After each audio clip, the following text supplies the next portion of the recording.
ગૌતમભાઈ જાદવજીભાઈ કૈલા, હાલમાં હું સરપંચ છું ફૂટુ ગામનો. ચક્કાજામમાં સાહેબ પહેલો પ્રશ્ન તો મોટો એ હતો કે નબળી ગુણવત્તાવાળું કામકાજ.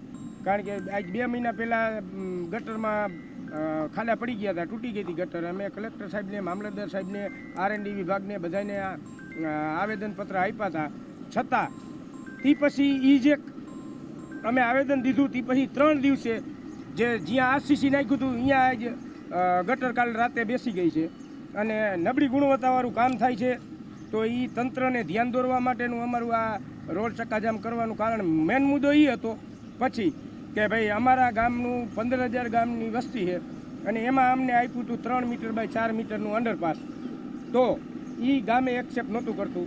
તો એની અમને સોલંકી સાહેબે જવાબદારી આપી છે કે ભાઈ 6 મીટર પહોળાઈ અને 3 મીટરની હાઇટ આવું એક અમે નાલું આપી દઈશું અને સર્વિસ રોડ ઝડપથી પૂરા કરી અને નાલું અમે ઝડપથી પૂરું કરી દઈશું. નામ છગનવીરજી ભાડિયા છે. હાલની તારીખમાં મોરેશ્વર મહાદેવની જગ્યા સંભાળું છું અને ગામનું અત્યારે ટ્રાફિક એટલું બધું છે કે એની સીમા નહીં અને આજુબાજુનું દબાણ એટલું બધું વધી ગયેલું છે. દુકાનો કોઈ પાડતા નથી અને હાલે એવી કે તરે એવી જગ્યા પણ નથી.